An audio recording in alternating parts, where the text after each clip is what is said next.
Now you are watching New Eden TV. எனக்கு அன்பான சகோதர சகோதரிகளே, ஆண்டவராக இயேசு கிறிஸ்து நாமத்திலே உங்கள் அனைவரையும் வாழ்த்தி வரவேற்கிறேன். இன்றைக்கு நாம் ஓய்வு நாளிலே இருக்கிறோம். ஒவ்வொரு ஞாயிற்றுக்கிழமையும் ஆண்டவர் தன்னுடைய ஜீவனுள்ள வார்த்தை மூலியமாக நம்மை தாங்குகிறார். இன்றைக்கான தேவ செய்தி, மனிதர்களுடைய தந்திரத்தை குறித்து எச்சரிக்கையாய் இருங்கள். ஆண்டவர் நமக்கு எங்கெல்லாம் ஆபத்து இருக்கிறதோ அங்கெல்லாம் எச்சரிப்பு செய்கிறார். ஒருவேளை அதை மீறி நாம் செல்லும்போது நம் வாழ்விலே என்ன நடக்கிறது? நமக்கு நிம்மதி இல்லாமல் மன அழுத்தத்தோடு நாம் உட்கார்ந்திருக்கிறோம். இதை என் வாழ்வில் கூட நான் அதிகமாக கண்டதுண்டு. ஆண்டவர் எங்கெல்லாம் செல்ல வேண்டாம் என்று என்னை எச்சரிப்பு செய்தாரோ அங்கெல்லாம் அவருடைய வார்த்தைக்கு நான் கீழ்ப்படிந்தேன். அதனால்தான் இப்போது இந்த ஊழியத்தின் மூலியமாக மிக பெரிய ஆசீர்வாதங்களை கட்டளையிடுகிறார். எனக்கு பிரியமானவர்களே, இதை குறித்து நாம் எபிரேயர் 4ஆம் அதிகாரம் 14ஆம் வசனத்தை நாம் சிந்திப்போம். வானங்களின் வழியாய் பரலோகத்திற்கு போன தேவகுமாரனாகிய இயேசு என்னும் மகா பிரதான ஆசாரியர் நமக்கு இருக்கிறபடியினால் நாம் பண்ணின அறிக்கையை உறுதியாய் பற்றி கொண்டிருக்க கடவோம். கர்த்தருக்கு மகிமை உண்டாதாக. அவருக்கு நாம் கொடுத்த அறிக்கைகள், வாக்குறுதிகள், அதை தொடர்ந்து நாம் செயல்படுத்தி வருகிறோமா? எனக்கு பிரியமானவர்களே, இன்றைக்கு அவருக்கு வாக்குறுதிகளை கொடுத்தோம். ஆனால் அந்த வாக்குறுதியை நிறைவேற்றாமல் நம் வாழ்வானது திசை மாறி வேறு எங்கோ சென்று கொண்டு இருக்கிறது. அதனால்தான் இதை எச்சரிப்பு செய்தியாக இன்றைக்கு இந்த தேவ செய்தியை ஆண்டவர் கொடுத்திருக்கிறார். இளைஞர்கள் முதிர்ச்சியுள்ள கிறிஸ்தவர்களாக ஆவதை தடுக்க சாத்தான் மிகவும் திட்டம் போடுறான். அவனுடைய திட்டத்தை நம்மளால் கண்டுபிடிக்கவே முடியாது. அது மாதிரி இருக்கும். இது கடவுள்கிட்ட இருந்து வர ஒரு சிந்தனை என்று நினைத்து கொண்டு இருப்போம். ஆனால் அது சாத்தான் நம்மளை வழி நடத்தும் ஒரு சிந்தனையாக இருக்கும். அதற்கு அவன் பயன்படுத்துகிற ஒரு வழிதான் சில பைபிள் போதனைகளை பற்றி சந்தேக விதைகளை மனதில் தூண்டுகிறான். உதாரணத்துக்கு, கடவுள் நம்மளை படைக்கலை, பரிணாமத்தினால தான் நாம் வந்தோம் என்று சிலர் உங்களை நம்ப வைக்க முயற்சி செய்யலாம். இன்றைக்கு அப்படி தானே? உலக பார்வையிலே மனிதர்கள் எப்படியாக தோன்றினார்கள் என்று சொல்லுகிறார்கள். அங்கின் வழியாக நாம் மனிதர்கள் உருவானார்கள் என்று சொல்லுகிறார்கள். சின்ன வயதில் நீங்கள் அதை பற்றி யோசித்திருக்கவே மாட்டீர்கள். ஆனால் வளர்ந்த பிறகு உங்களுக்கு அதை பற்றி பள்ளிக்கூடங்களில் கற்றுக் கொடுக்கலாம். நாம் பரிணாமத்தினால்தான் வந்தோம் என்று அந்த பள்ளியில் பயணித்த ஆசிரியர்கள் நமக்கு கற்றுக் கொடுத்திருப்பார்கள். ஆனால் அது உண்மை அல்ல. நீதிமொழிகள் 18ஆம் அதிகாரம் 17ஆம் வசனம் இப்படியாக சொல்லுகிறது: முதலில் வாதாடுகிறவனின் பக்கம்தான் நியாயம் இருப்பது போல் தெரியும், ஆனால் எதிர்க்கட்சிக்காரன் வந்து குறுக்கு விசாரணை செய்யும்போது உண்மை புரியும். இங்கு குறுக்கு விசாரணை செய்வது யாரு? நம் ஆண்டவராகிய இயேசு கிறிஸ்து. கடவுளுடைய அரசாங்கம் எல்லார் மத்தியிலையும் குறுக்கே வந்து அவருடைய மகிமையை வெளிப்படுத்தும் போது எது உண்மை என்று நமக்கு அப்போதுதான் தெரியும். இப்போ உள்ள காலகட்டத்தில், இப்போ இருக்கிற சூழலில் நமக்கு அதான் நான் சொன்னேனே, எது நன்மை என்று நாம் பார்க்கிறோமோ அதெல்லாம் ஆண்டவருடைய பார்வையில் தீமையாக இருக்கிறது. இன்றைக்கு எத்தனையோ மக்கள், நான் என்னுடைய அனுபவத்திலே கடந்த 15 வருட காலமாக கடவுளை நேசிக்கிற மக்கள்தான் அதிகமாக தவறுகளை செய்வதை நான் கண்ணெதிரே பார்த்தேன். என் வாழ்வில் கூட அவர்கள் நன்றியை மறந்தவர்களாக இருந்தார்கள். இதையெல்லாம் வைத்து பார்க்கும் பொழுது நான் ஆண்டவரிடத்திலே மிக விசுவாசிக்கிற ஒரு குடும்பமாக இருக்கிறது, இவர்களோடு பழகுவது மட்டும்தான் உகந்தது என்று நினைத்தேன். ஆனால் அங்கும் பல பிரச்சனைகள் தான், அங்கும் உண்மை இல்லாமல் இருக்கிறது. அதற்கு பிறகுதான் நான் ஆண்டவரிடத்தில் திரும்பினேன். இனி ஆண்டவரை தவிர வேறு யாரும் நமக்கு எந்த ஒரு பலனையும் தந்துவிட முடியாது என்று உணர்ந்து கொண்டேன். அதுபோல் எனக்கு பிரியமானவர்களே, ஆண்டவருடைய ஜீவனுள்ள வார்த்தை தான் நமக்கு பதில் தருமே தவிர வேறு யாராலும் அந்த பதிலை கொண்டு வர முடியாது. அவருடைய வாக்குறுதியை அவர் நிறைவேற்றுவார். ஏனால் அவர் வாக்கு மாறாதவர். ஆனால் நாமோ அவருக்கு கொடுத்த வாக்குறுதியை மறந்து விடுகிறோம். ஆண்டவரே, உமக்காக என் வாழ்க்கையை அர்ப்பணிக்கிறேன் என்று சொன்ன உதடுகள், அது வாயால் சொன்ன ஒரு வார்த்தையாக தான் இருக்கிறது.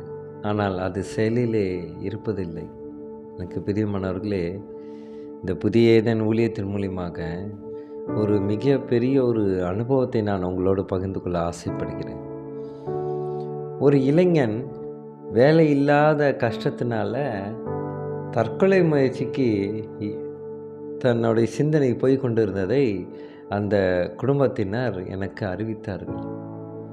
நான் அந்த இளைஞனோடு பேசினேன். அப்பா, ஆண்டவர் உனக்காக ஒரு அருமையான பரிசை வைத்திருக்கிறார். நீ ஏன் போவதை குறித்து யோசித்து கொண்டே இருக்கிறாய்? ஆண்டவரோடு இணைந்து நீ வாழும் முயற்சிகளை நீ எடு. அதற்கு என்ன உதவிகள் வேண்டுமோ நான் உனக்கு தருகிறேன் என்று சொன்னேன். தொடர்ந்து ஜெபித்தேன். கடவுளோட வார்த்தையை அந்த இளைஞனுக்கு அவங்க வீட்டிற்கே போய் அந்த பரிசுத்த வேதாகமத்தை வைத்து நான் அவனுக்கு கற்றுக் கொடுத்தேன். கடவுளுடைய அரசாங்கத்தில் நமக்கு நித்திய வாழ்வு உண்டு என்று படிப்படியாக அந்த ஜெபத்தின் பொழுது உபவாச ஜெபமாகவும் நாங்கள் ஜெபித்தோம். அப்போது ஜெபிக்கும் பொழுது ஜெபிக்க அவனுடைய மனதானது, நான் வாழ்வதற்காக பிறந்திருக்கிறேன், ஆண்டவரோடு இணைவதற்காக பிறந்திருக்கிறேன், நான் எதற்கு மடிய வேண்டும் என்ற சிந்தனைக்குள்ளே அந்த இளைஞன் வந்தான். கர்த்தருக்கு மகிமை உண்டாதாக. உண்மையிலேயே இது என்னுடைய செயல் அல்ல. ஆண்டவர் என்னை கருவியாக பயன்படுத்தி எத்தனையோ இளைஞர்களையும் குழந்தைகளையும் பாதுகாத்து வருகிறார். கர்த்தருக்கு மகிமை உண்டாதாக. எனக்கு என்ன தகுதி உண்டு இந்த ஊழியத்தை செய்ய? ஆனால் அவர் எனக்கு நித்திய வாழ்வையும் ஆசீர்வாதத்தையும் மற்றவர்களை வாழ்வுக்கான பதிலையும் அவருடைய ஜீவனுள்ள வார்த்தை மூலியமாக எடுத்து மற்றவர்களுக்கு ஆலோசனை சொல்வதற்கு ஆண்டவர் எனக்கு கிருபை செய்தார். கர்த்தருக்கு மகிமை உண்டாதாக. இப்படி அங்கங்கே கடவுளை பற்றி நாம் சொல்லும் பொழுது தான் அங்கே உள்ள பிரச்சனைகள் எப்படியாக இருக்கிறது, ஒரு குடும்பத்தில் பிரச்சனைகள் எப்படியாக இருக்கிறது என்று நாம் உணர முடியும். அதனால்தான் இங்கு இயேசுவினுடைய முன்மாதிரியை பின்பற்ற வேண்டும் என்றால் நாம் ஒரே இடத்துல இருந்தால் அது ஆசீர்வாதம் அல்ல. எங்கெல்லாம் சென்று சம்பந்தமில்லாத ஒரு இடத்துல, பழகாத ஒரு இடத்துல, அறிந்து கொள்ள முடியாத ஒரு மொழி பேசும் இடத்துல இருந்து கடவுளோட வார்த்தையை சொல்வது தான் உகந்த ஊழியமாக இருக்கும். எனக்கு பிரியமானவர்களே, இந்த யூடியூப் மூலயமாக நான் அநேகமாக இந்த தினவசனத்தை நான் பிரசங்கித்து வருகிறேன். ஆனாலும் ஒரு வார காலமாக எனக்கு சரியாக இந்த யூடியூப்லேயே பதிவிறக்கம் செய்ய நேரம் இல்லாமல் இருக்கிறது. ஏனென்றால் கேரளாவிலே வயநாடு நிலச்சரிவின் பொழுது அங்கு மீட்பு பணிக்காக நான் சென்றிருந்தேன். அங்கு மீட்பு பணிகளை அவர்களோடு சேர்ந்து நானும் உதவி செய்ய எனக்கு ஆண்டவர் பாக்கியத்தை கொடுத்தார். அதிலிருந்து நான் தொடர்ந்து ஜெபித்து வந்தேன். ஆண்டவரே, இந்த மக்களை நீர் ஆசீர்வதியும், இவர்கள் செய்யும் பாவத்திலிருந்து தயவாய் மன்னியும் என்று சொன்னேன். அதற்கு ஆண்டவருடைய மிகப்பெரிய வெளிப்பாடு நம் கேரளா மாநிலத்தில் இருக்கிற இன்னொரு ஒரு மலை பிரதேசமாக இருக்கிற வாகமன், அந்த வாகமன் என்ற ஊரிலே ஆண்டவர், நீ அங்கு போய் என்னை பற்றி போதி, என்னை பற்றி ஜீவநல வார்த்தையை பற்றி பிரசங்கம் பண்ணு என்று ஆண்டவர் கட்டளையிட்டார். இப்போது வரை அந்த முயற்சிகளும் முன்னேற்பாடுகளும் தொடர்ந்து நடந்து வருகிறது. கர்த்தருக்கு மகிமை உண்டாதாக. இது யாராலே சாத்தியம்? எனக்கு எந்த ஒரு யூகமும் இல்லை. எந்த ஒரு ஒரு என்ன சொல்கிறது, ஒரு ஐடியாவே கிடையாது. நான் எங்கே போய் கடவுளோட வார்த்தையை நான் பிரசங்கிக்கணும் என்று. ஆனால் ஆண்டவருக்காக நான் காத்திருந்தேன்.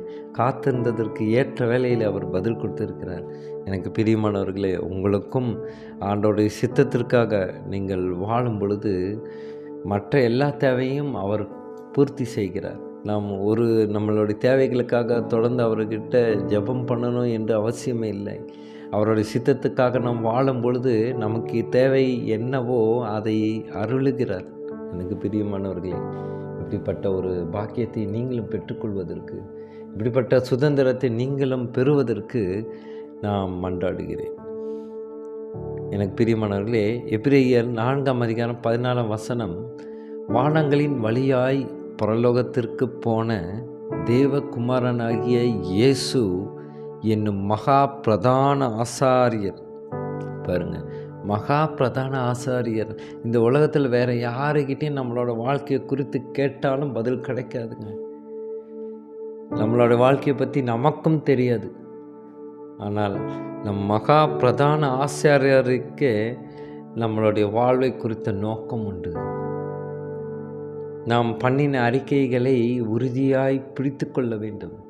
அப்போது இன்னும் இன்னும் ஆண்டவர் நம் வாழ்வில் நிறைய விஷயங்களை வெளிப்படுத்துவார். இன்னும் மக்கள், கடவுளை தெரிந்து கொள்ளாத மக்கள் இன்னும் அநேகராக இருக்கிறார்கள். இன்னும் ஊழியர்கள் அநேகராக தேவைப்படுகிறது. நாம் நம்மளுடைய சுய வாழ்வுக்காக இதுக்காக நாம் உட்கார்ந்து இருக்கும் பொழுது அப்போ மற்ற மக்கள் அழிந்து போகிறார்கள். இப்படிதான் வயநாட்டிலையும் இருந்தது.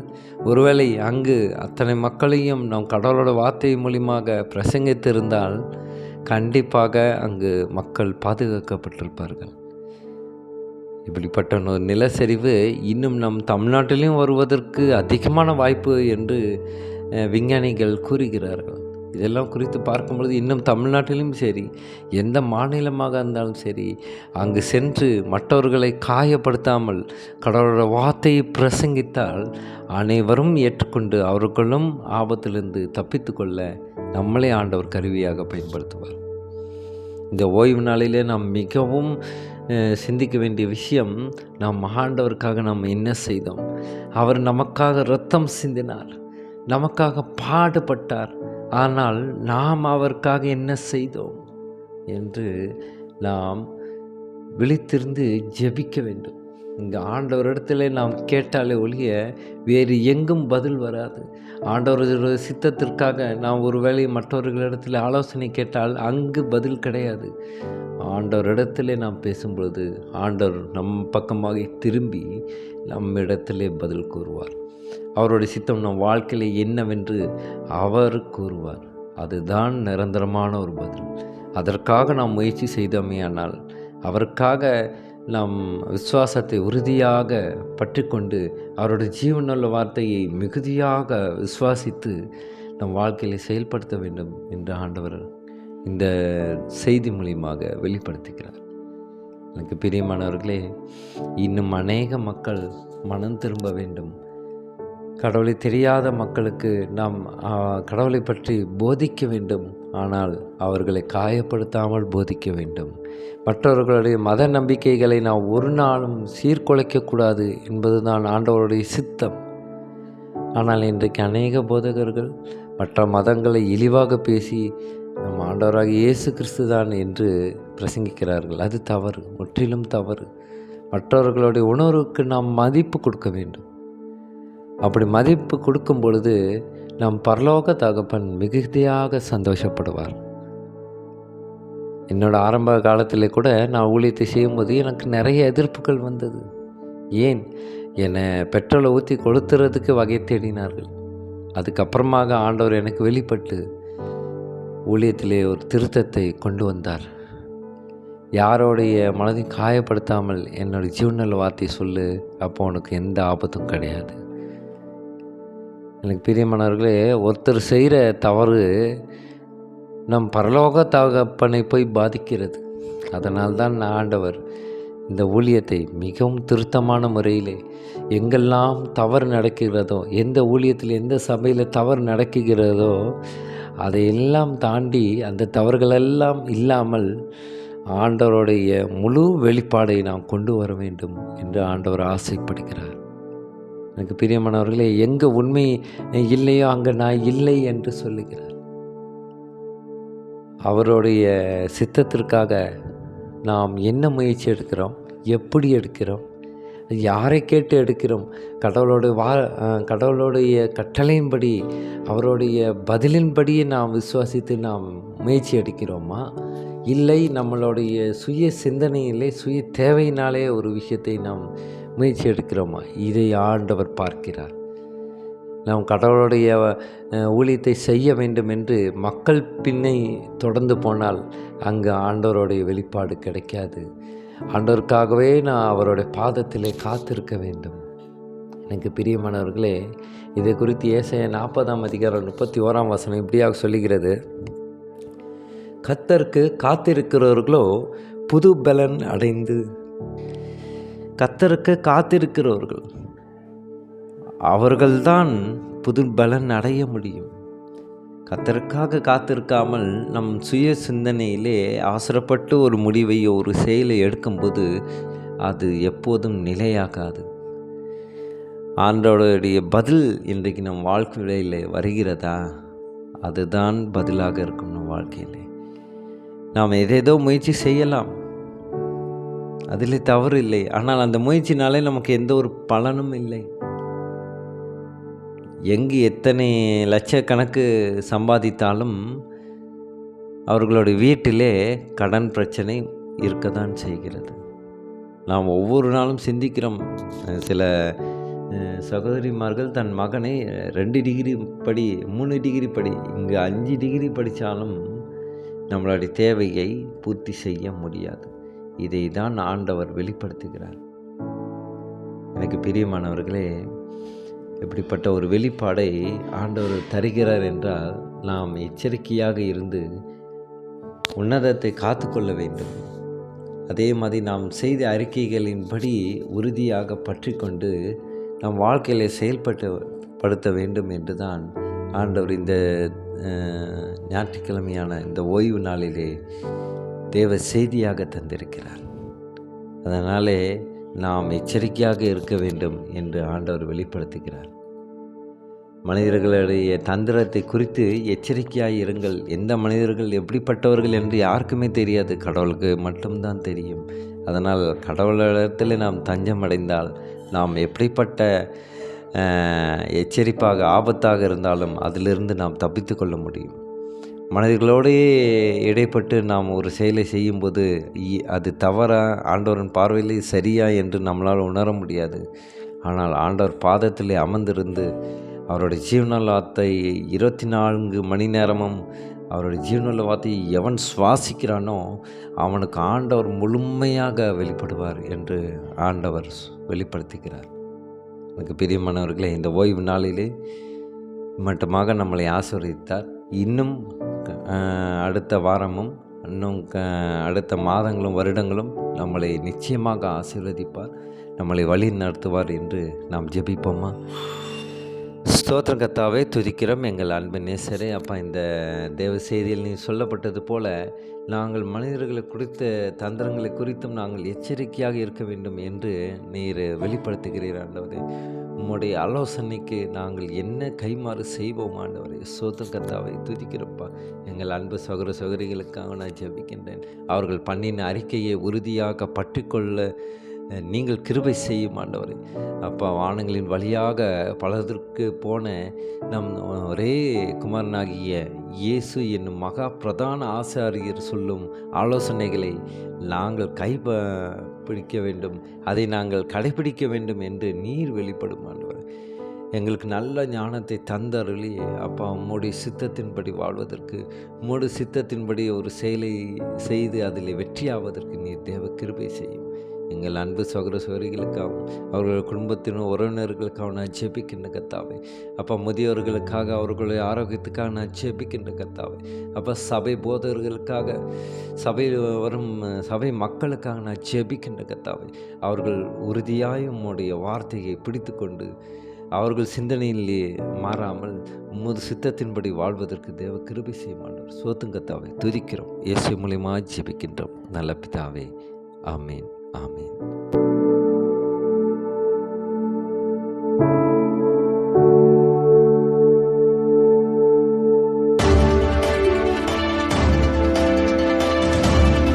Now you are watching New Eden TV.